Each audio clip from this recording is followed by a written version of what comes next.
So we're going to kind of flip the lessons this week a little bit and see if that helps you guys get a little more accustomed to analyzing the documents. I'm going to try to keep this pretty short and sweet. And people from last year laugh out loud.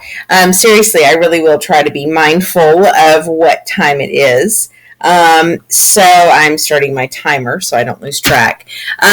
Basically, we're talking about Jackson and this period of the 19th century that picks up after James Monroe, after this kind of really that elite group of the Democrat Republicans, Jefferson, Madison, then Monroe, who really had kind of steered the United States through those early years of the 19th century and the War of 1812. Andrew Jackson's an interesting character, and he's a particularly interesting character in this election season, where you have what many people would consider a Jackson-esque type candidacy with Donald Trump, in that you have somebody who really is a larger-than-life personality, and somebody that really kind of collects a bunch of support. A lot of people didn't take him very seriously when he started running for office. He was very much seen as an outsider. He's very kind of a rough and tumble kind of guy. Really works his way up. He was a kid during the American Revolution, and so he's actually ends up spending some time on a prison ship when he's a little boy. And not little boy, teenager, comes home, his mom dies, kind of a real sad story. And he works his way up, becomes a wealthy planter. But it's not just that he becomes a wealthy planter. He's known for being a fighter. He's constantly dueling with people. He has a real kind of ego, very much, anyway, speaking of similarities, very, very sensitive ego, like takes the slightest insult, and would challenge people to a duel, and killed a couple of guys, and was known, like he actually goes into Florida and, attacks the Spanish there, kind of gets censored by the Congress for acting kind of without approval. So this is a guy that's not afraid to kind of march to his own beat, and that's a huge understatement. And of course, the Battle of New Orleans is what he's most famous for. So he definitely kind of harkens back to this whole idea of that true American, somebody who was from the frontier, works their way up, doesn't come from money or anything like that, but very much a fighter, very much known for kind of having a unique approach to things. So he's not the elitist that we see with Jefferson and Madison, or even John Adams or George Washington. He isn't from that kind of group. But he does definitely say that he basically compares his political ideas to that of Jefferson, things that had to do with small federal government, not having a very strong national government, states really kind of being where the power's at. And lots of focus on land ownership and Western expansion. Very critical of kind of this political party system that had emerged. Kind of ironic, since he's praises Jefferson, and Jefferson's one of the reasons that we have political parties. And very critical of John Quincy Adams and kind of this group of Democrat Republicans that would have been kind of from the strain of the Federalists, kind of these pro-manufacturing Northeastern interests. But he certainly is willing to use these political parties and willing to use political relationships to get what he wants, and what matters to him. And while he criticizes the other side, whether his biggest other side would be John Quincy Adams, criticizes him for corruption, his administration's known for its fair share of corruption too, and his use of the spoil system. Creates a very overbearing executive office. uses the office of the presidency in all new ways that I'm sure George Washington would have shuddered, even Thomas Jefferson, for all that he was willing to kind of stretch the limits when it suited his needs, i.e. the Louisiana Purchase, for instance, or say the Barbary Pirates. When you're talking about those things, even Thomas Jefferson would not have been okay with the way Jackson approaches the executive office and the way he uses those powers to suit his own ends in a lot of ways. Very much kind of embodies the outsider approach. So we've had an election season where being an outsider was the big thing. It was the big deal. And you definitely see that this was Jackson's MO. He represented the common man, that kind of thing, the ordinary citizen. Of course, keep in mind, Jackson's a slave owner from Tennessee, right? So we can say he's a common man, and I suppose once upon a time he was, but by the time he's a president, that's certainly not the case. And you certainly see that the Democrat Party elite is definitely going to be running the show. Now, he will get crossways with them before too terribly long, and I think it's very interesting for you to kind of be aware of that. But he is definitely a unique character. Politics during this period, we're continuing to have an expanded suffrage for men, particularly white men, where property requirements are either minimal in some places. In some states, they're almost non-existent. So more and more people are being able to vote, and this is going to change kind of the approach towards politics. This is part of what makes Jackson a viable candidate, is because as he's coming in to the national stage, you have a really kind of redefinition of what it takes to be an American voter. Kind of this idea of who gets to participate in the republic is now based on people that don't necessarily have a vested interest in the economics, if you will, or what interest they have is based on aspiration, not on things that they've already invested in. So very different kind of scenario as far as public politics. Women, of course, they've been pushed out of this. We'll talk some more in the coming weeks over the separate sphere for women. Women are not being included in voting. And black voting, where in what few places it had existed, is actually being rolled back some. It's becoming harder and harder, although it is possible to be able to vote in certain states, particularly up north. One of the interesting things, now that we've looked at the market economy and how we've really developed this social class system, whether it's in the north with the factory workers, the managers, overseers, the owners, or whether you're in the South with the poor whites and the middling planters, and then, of course, the wealthy planters with, of course, slaves being at the bottom. Regardless of which society you're talking about, you have a hardened class system. That's the direct result of the market economy and capitalism and the fact that you have this control of goods and services and cash. And the irony is that as we become a more entrenched economic system, politics begins to appeal to people more directly. In allowing everyone to vote. And of course, think back to Bacon's Rebellion and the fact that one of the exchanges that we make in order to make people accept the lack of economic power is perhaps to give them voting power. So that's kind of interesting there. You're going to have lots of professional politicians, organized party structure. The success of an election of a candidate is going to be very much tied to the organization of the political party, and that's going to really begin with 1824.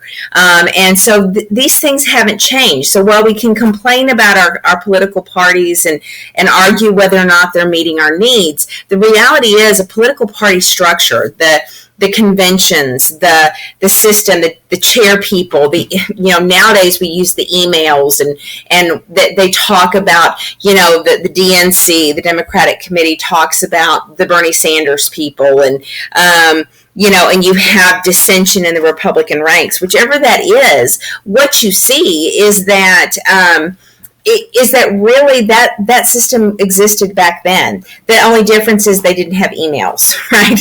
And they didn't have 24-hour media. So I think that's kind of an interesting comparison there. Now, I made the comment here, to what extent are the less educated manipulated? One of the things that's very common in elections during this period is kind of the carnival party atmosphere that happens on an election day. Nowadays, all we think about is, oh, I don't want to have to go vote because there's such a line and all that kind of stuff. Well, back then, it was a holiday, and people would go to the county seat, and they would sit around and they would drink. The idea was that you didn't provide alcohol and food before people voted, but you provided it after they voted. So after somebody walked up and cast their ballot, then they could go to whichever side they had voted for and be able to partake at whatever goods that they brought. And one of the criticisms of popular democracy from this time period is that people knew which candidate was more likely to provide the best stuff. And the one that provided the best stuff often won. So you kind of have this party atmosphere, and like I said, this sort of sense of buying off votes, which seems to have happened to some extent. Now, did it happen? Did it truly skew elections? Probably not, but there's definitely a question about whether or not it's fair the way we think of it in the 21st century. So don't confuse politics and elections of the 19th century with what we have today. They're incredibly different things, not only in who gets to vote and how people vote, but also in the sense of kind of equality and fairness and how that kind of goes down. Election of 1824, the big thing here is that Andrew Jackson had the most votes, but doesn't have the electoral votes. And this is where we get this thing that he calls the corrupt bargain. John Quincy Adams and Henry Clay basically team up. And you can see right here, Clay will throw his votes to Adams. Adams will nominate him as Secretary of the State. And so even though Jackson had the popular votes and had some electoral votes, it had technically not the amount that he had to have in order to win the presidency. And this is going to create a great deal of bad blood. And Jackson will not shut up about it. He is, would he accept the results of the 1824 election? I suppose he does, but he certainly whines and complains about it quite a bit. This issue doesn't die down anytime soon. So he makes a lot of noise. This actually splits the Democrat-Republicans into Democrats and National Republicans. This is the beginning of this divide. Technically, you kind of have still them functioning a little bit as one party. We don't have two totally separate parties, but you do begin to see that this is where that starts to happen. John Quincy Adams gets targeted as an elite member, corrupt, out of touch with the Northeast, and this fractured party is going to lead to a great deal of opportunism throughout the system. So people taking advantage of special relationships, and I'm going to do you a political favor, and you give me this post, and all that kind of stuff. So this is where we are. So poor John Quincy Adams, his presidency is, for the most part, I mean, there's some things that happen, but nothing dramatic, because he's really mired in all this critique and criticism coming from Jackson. Election of 1828, more of this appeal to the common man, and you can certainly see this appeal of his humble origins and all that kind of stuff. One of the interesting things that I want to point out are the personal attacks against his wife, Rachel. Jackson and his wife had met. She had been married previously and did not live with her husband very long. The suspicion is that she was probably abused. He was probably an abusive husband. So she leaves him and goes back with her family. And so that, she hadn't lived with her husband for some time, meets Andrew Jackson, they fall in love. Supposedly she had requested a divorce and he was supposed to have gotten one. She and Andrew Jackson go off together, off to the west of the Mississippi.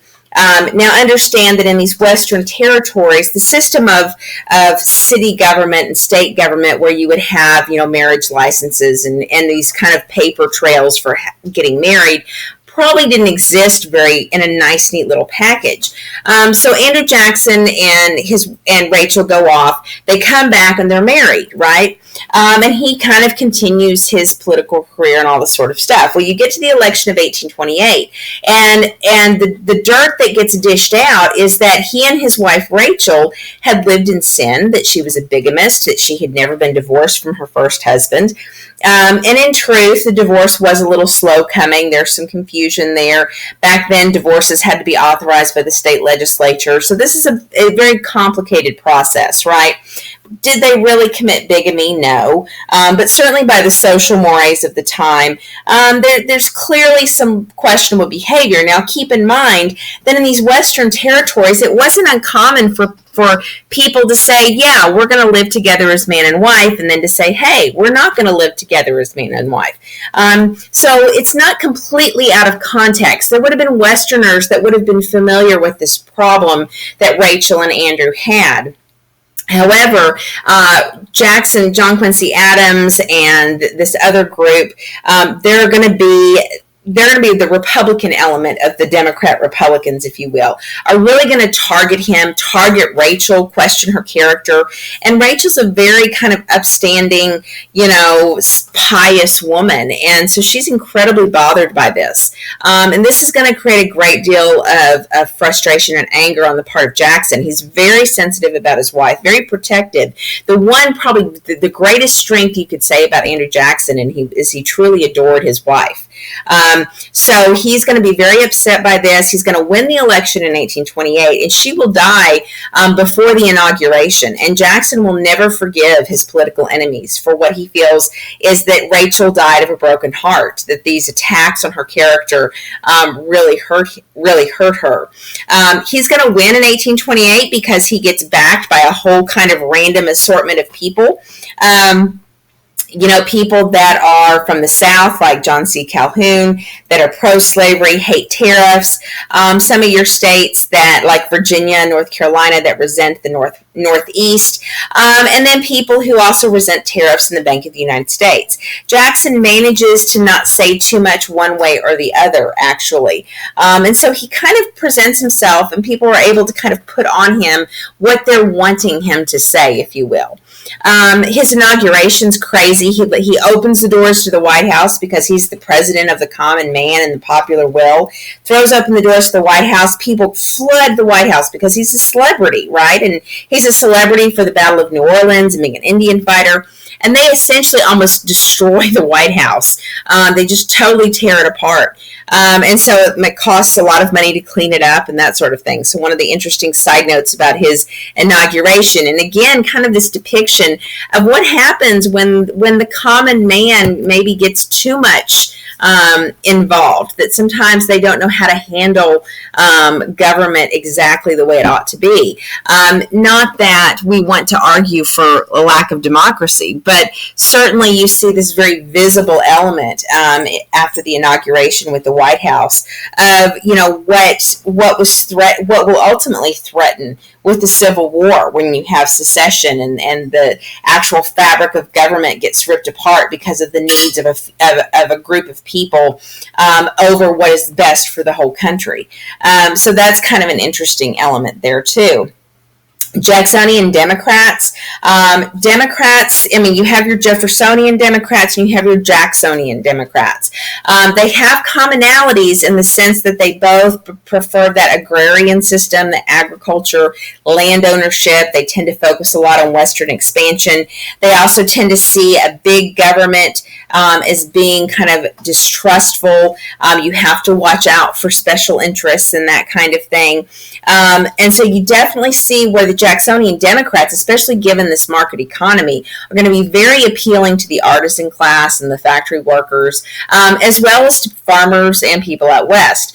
Again, they don't like too much government. They try to reduce the size of that, tend to oppose reform issues. They tend to reject issues about controlling alcohol consumption and temperance, certainly ignore slavery issues, women's issues, you name it.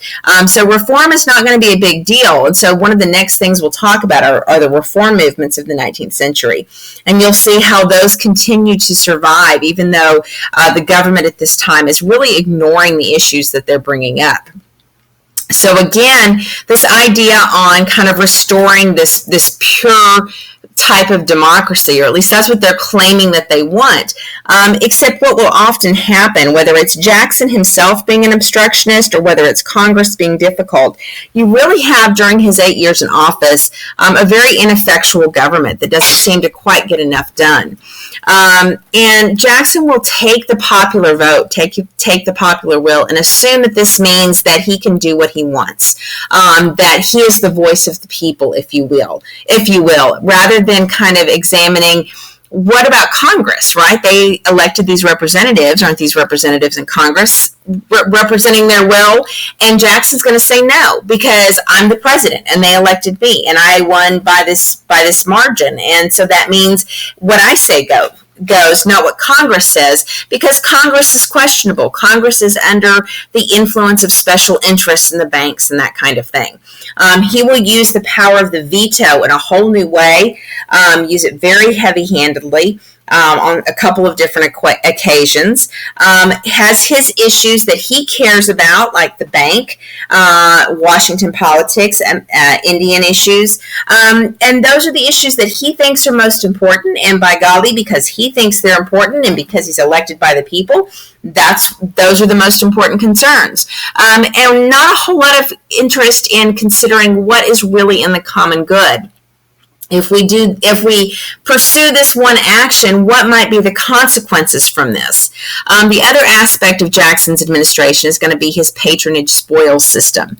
Essentially that, and you see this really kind of before now, but it gets particularly bad with Jackson, and it doesn't go away anytime soon.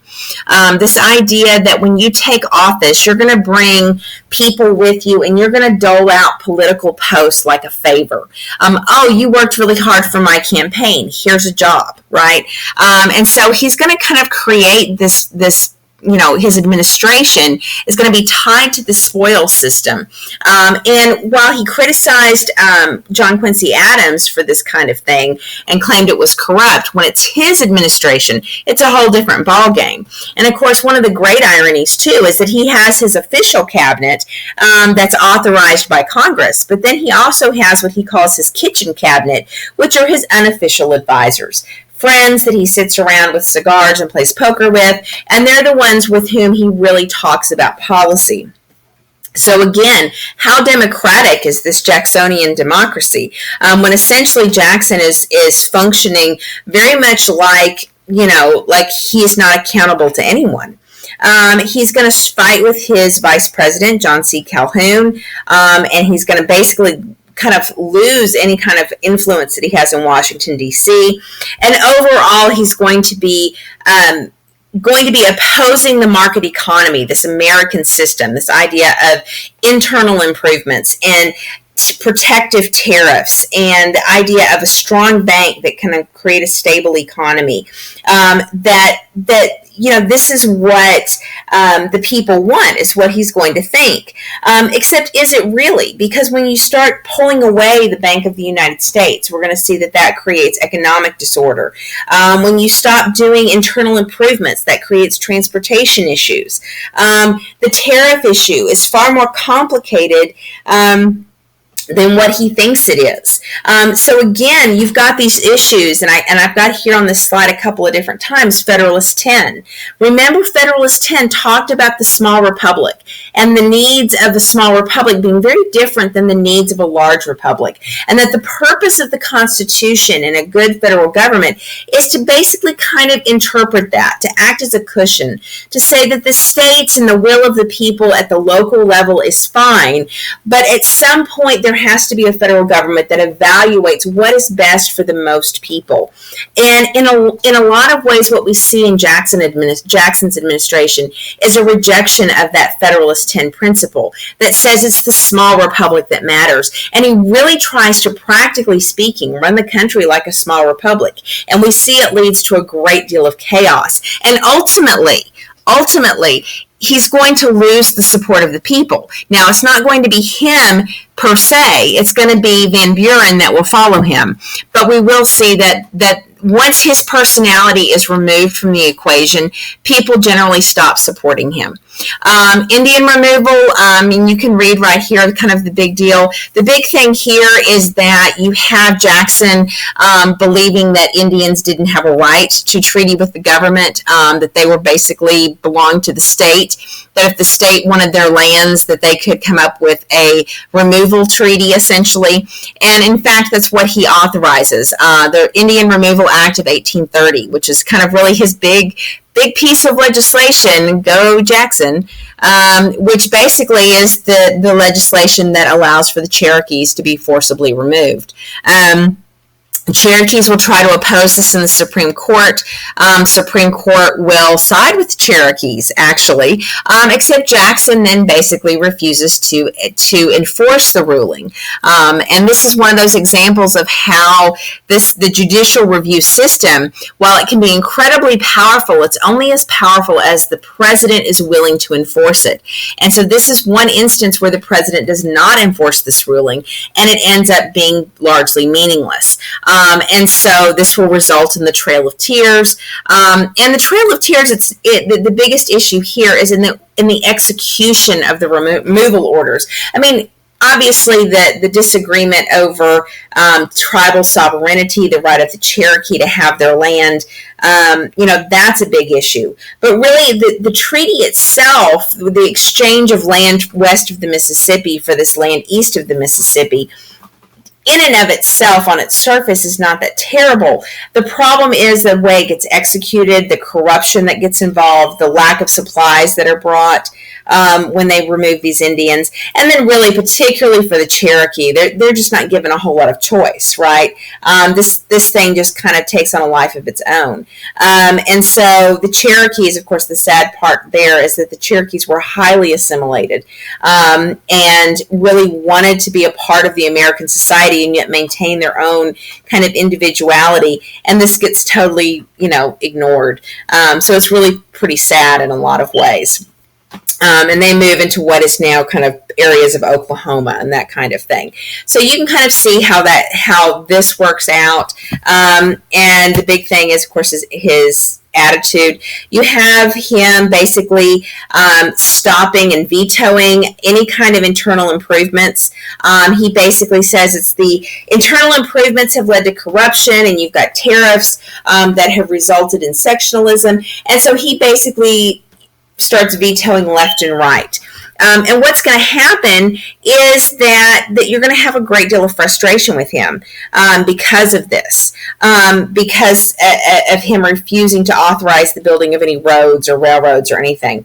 But he's going to get frustrated because the Southerners are continuing to be mad about the tariffs. That even though his argument is we want smaller tariffs, the Southerners want even smaller tariffs.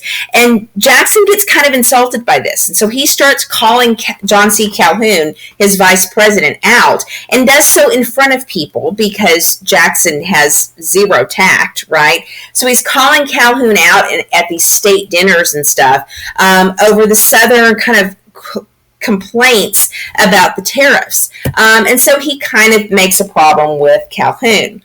The next aspect that's going to hurt him in Washington, D.C. is the Eaton affair. Jackson, of course, had remembered what had happened with Rachel. He's still very upset about that. His Secretary of War, John Eaton, marries this woman by the name of Peggy. Her name is actually Margaret. And she's the daughter of kind of this tavern keeper in Washington, D.C. She's known as being kind of a friendly young girl. She had been married previously. Her husband died. He was in the Navy.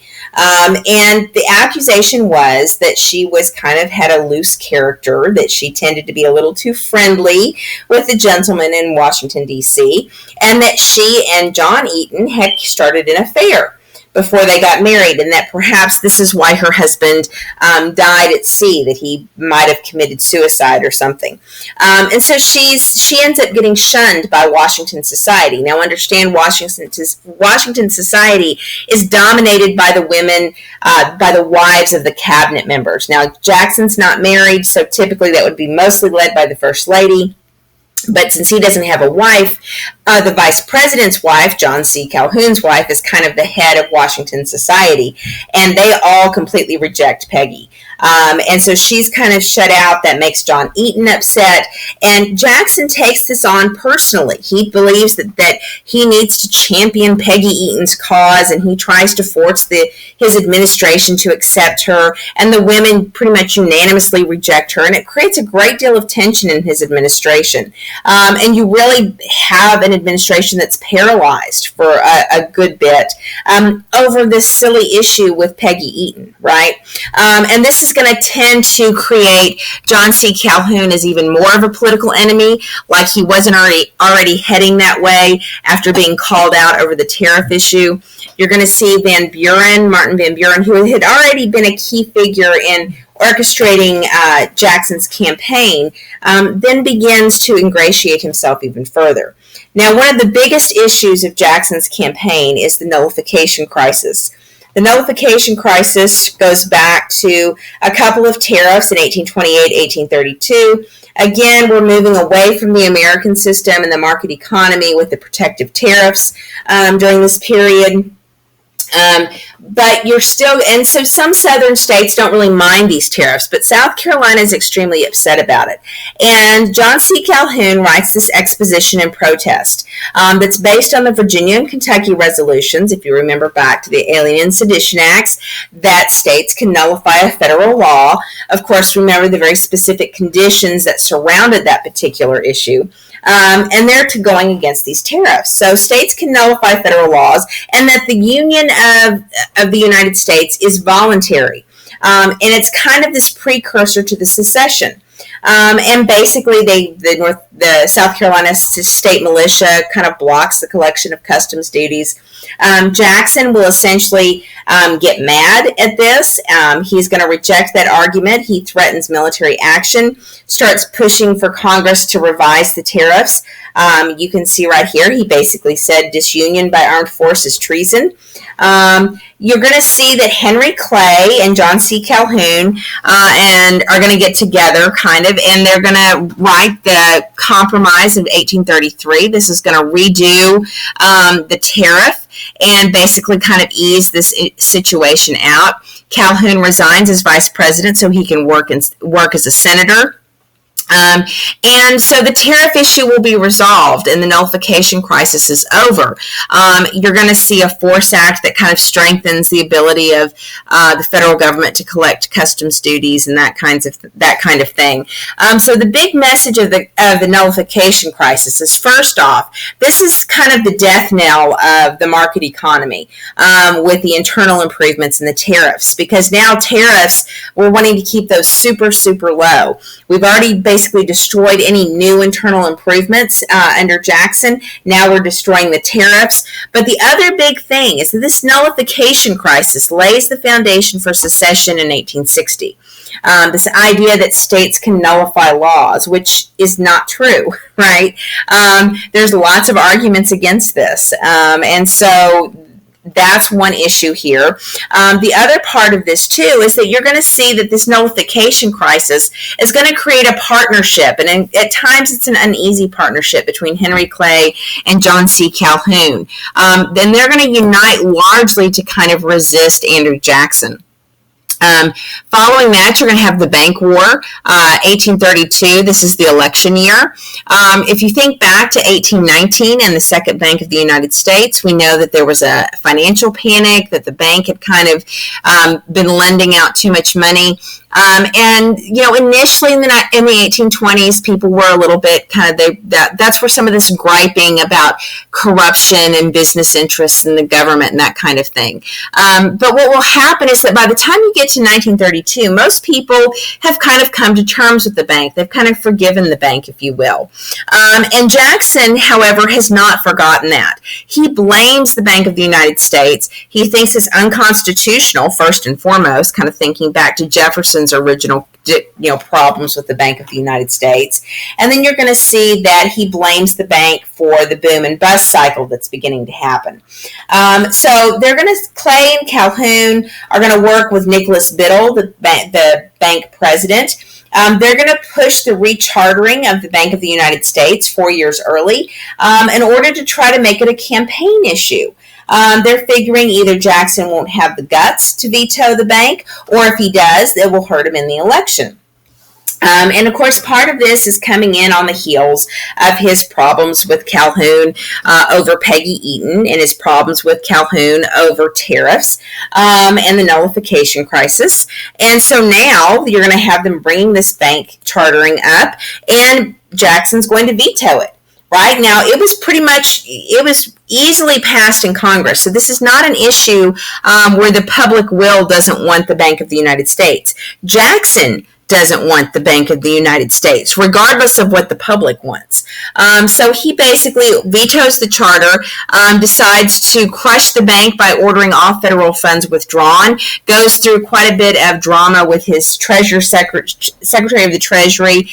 He has one guy who refuses to carry out his order, so he fires him and replaces him with another guy. And they take all the Treasury money, they put them in state banks. Nicholas Biddle will then call in all these loans. This raises, gets money pulled out of the economy, makes it very expensive to borrow money because we don't have cash flowing around. And this is going to lead to a massive recession in 1833-34. And the impact of this recession is going to linger probably for a good decade. Congress will not be able to override the veto, and they'll censor Jackson. And overall, what we're going to see is that this is going to really damage the economy. First off, it leads to a panic in 1837. We have a frozen economy after that. Part of this is due to the inflation.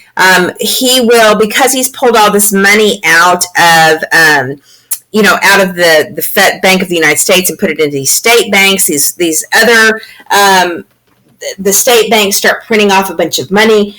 That's going to create inflation. And then he's going to issue a specie circular order in 1836, trying to slow down kind of these wildcat banks. And that's just going to basically freeze up land sales. That's going to create some frustration and resentment. This is a political cartoon over the bank war, him basically destroying the bank. And this is all going to lead to opposition. And remember me saying the nullification crisis and all that kind of stuff. These events led to kind of these guys getting together. You're talking about Henry Clay, John C. Calhoun, Daniel Webster, and they're going to become what are known as the Whigs.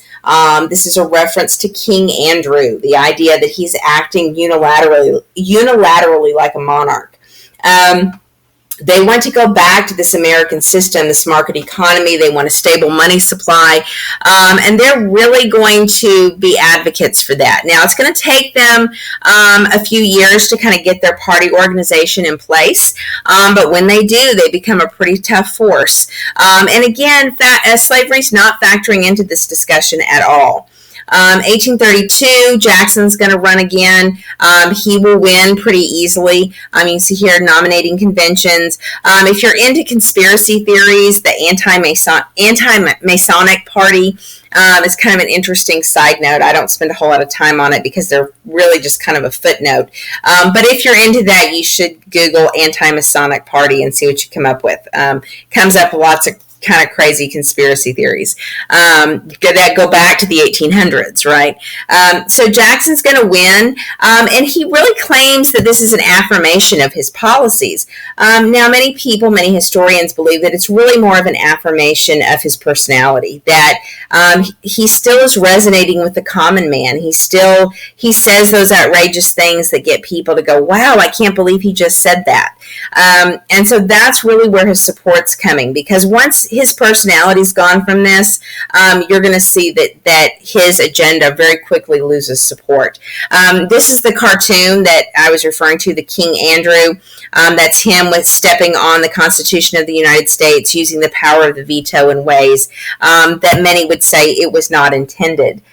So you're going to see that the Democrats are very much appealing to farmers, factory workers, artisans, and resist reform and the use of the government. Whigs, National Republicans are going to be Northern support. Merchants, manufacturers, South and West want stronger bank for credit. They want better transportation.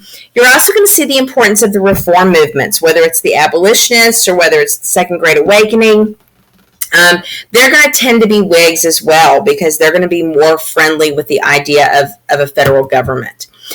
Election of 1836, Martin Van Buren. Martin Van Buren had kind of risen through the ranks of Jackson's administration in part because he was able to be nice to Peggy Eaton. And so because of that, he begins to be, Jackson's bosom buddy. And this will basically kind of lead to him being handpicked for the election of 1836. He will win. Clearly a carryover of Jackson's support, but there's lots of cracks. He's losing support. The margins are not as big. It's clear that had the Whigs had the organization to launch a true candidate, that there might have been a very different outcome. The economic problems from Jackson and the bank war and the specie circular and all that kind of stuff, that's lingering. That's creating problems. We have a cotton price crash in 1839. That's going to lead to a depression. Remember the land expansion. We're moving out west. The cotton economy is booming. So when cotton prices collapse, this is a huge issue. This is going to have ramifications throughout the South and the West, and people are going to lose everything. So this is a huge issue. And Democrats are going to get blamed for this. Van Buren's going to struggle with some issues over Great Britain and Canada. And then slavery is going to continue to be a little bit of a problem. We see that the election of 1840, the Whigs are going to choose William Henry Harrison. Again, remember him from Northup's book. He's going to be the one, and we talked about him with fighting the Indians, right?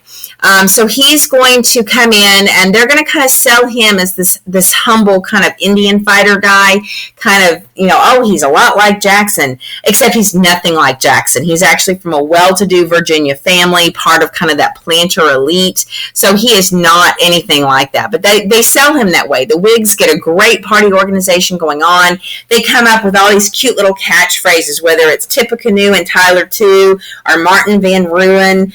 They come up with a bunch of catchy songs, have lots of big parties and stuff on a regular basis. So very much kind of an organized party system. Harrison wins pretty handily. People don't like Van Buren. They're mad about the economics. They're mad at the policies. And so really poor Van Buren has been carrying over Jackson's policies. And he's going to be the one that takes the fall for it. Now, he'll get a little bit of revenge against Tyler when he's president, but otherwise, that's really kind of the last hurrah for Martin Van Buren. So Tyler is the vice president. He will take over for Harrison, except he's going to come in, and he's going to act a whole lot more like Jackson than the Whig party that he's supposedly serving.